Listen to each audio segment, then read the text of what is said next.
Good morning, my dearest friends, and welcome to this Sunday's reflection.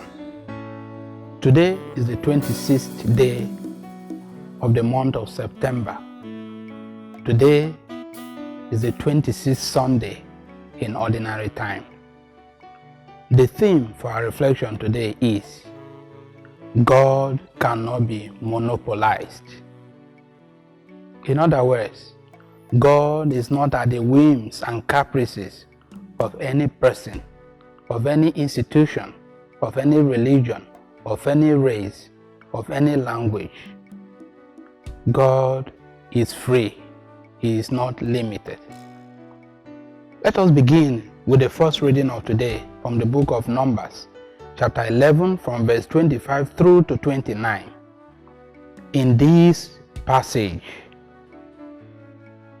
God commanded Moses to appoint 70 elders from among the Israelites and assemble them around the tent. Moses indeed appointed the 70 elders, and they were to assemble at the meeting tent. And so after the gathering, the Spirit of the Lord descended upon them, and they began to prophesy. However, there were two persons, Eldad and Medad, who remained in the camp, but the Spirit of the Lord also descended upon them. Meanwhile, they were among the 70 appointed by Moses, but for reasons unknown to us, they did not go to the meeting tent. But the Spirit of the Lord also descended upon them at the camp. And the people were worried, and they began to ask, why are these people prophesying? They are not at the meeting tent. And Joshua asked Moses to stop them. But Moses retorted and said, are you jealous? If everyone in Israel were to share in my prophetic work, I will be happy. My dearest friends, this narration is closely linked to the gospel of today, from the gospel of St. Mark chapter 9, from verse 30 to 43, and verse 45 and 47 to 48. But our focus will be on three verses. 9 chapter from verse 38 to 40. And in this passage also, the Apostle John came and reported to Jesus about a stranger who was carrying out an exorcism in the name of Jesus, and how he had wanted to stop him.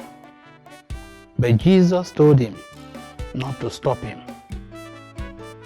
And he said, he that is not against us is for us.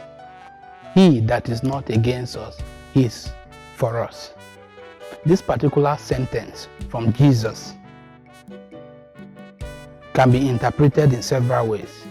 But within the context of this statement, Jesus is telling John that he had no power to control the Spirit of God. Jesus in the gospel and Moses in the first reading try to teach us important lesson that is valid for all time. And what is this lesson? One, that God cannot be monopolized by any tribe, by any religion, by anyone.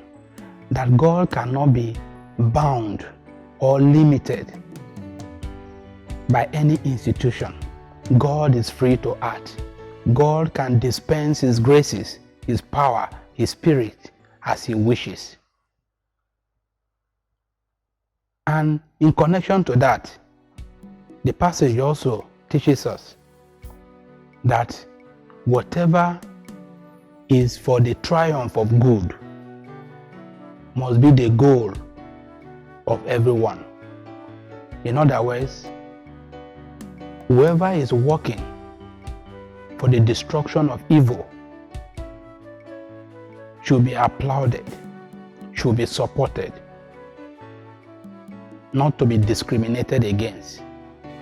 And so Jesus is telling us that we have, as human beings, in spite of our differences in religion, tribe, language, color, gender, and all that, one thing should unite us: to fight against evil, to destroy evil.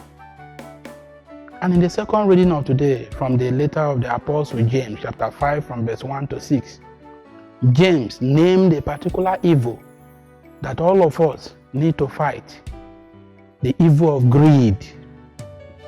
And that is why it is named among the 7 capital sins. Accumulation of wealth at the detriment, at the expense, at the cost of others. And this greed gives birth to covetousness, fraud, wickedness, as we hear from this second reading. Some people amass wealth and even deprive the poor the little that is theirs. This is an evil that must be destroyed, that must be eliminated. And Jesus is calling us that anyone who is on the mission of destroying this kind of evil should be supported, in spite and despite his background or where he is coming from. And so, my brothers and sisters, as we celebrate this day, let us thank God for his manifold blessings and favors. God who dispenses his gift as he wishes to anyone, anywhere. Let us ask him to give us the power to work together, united in fighting and destroying evil in our world. May the Lord bless you and grant you joy and fulfillment this day and always. Happy Sunday.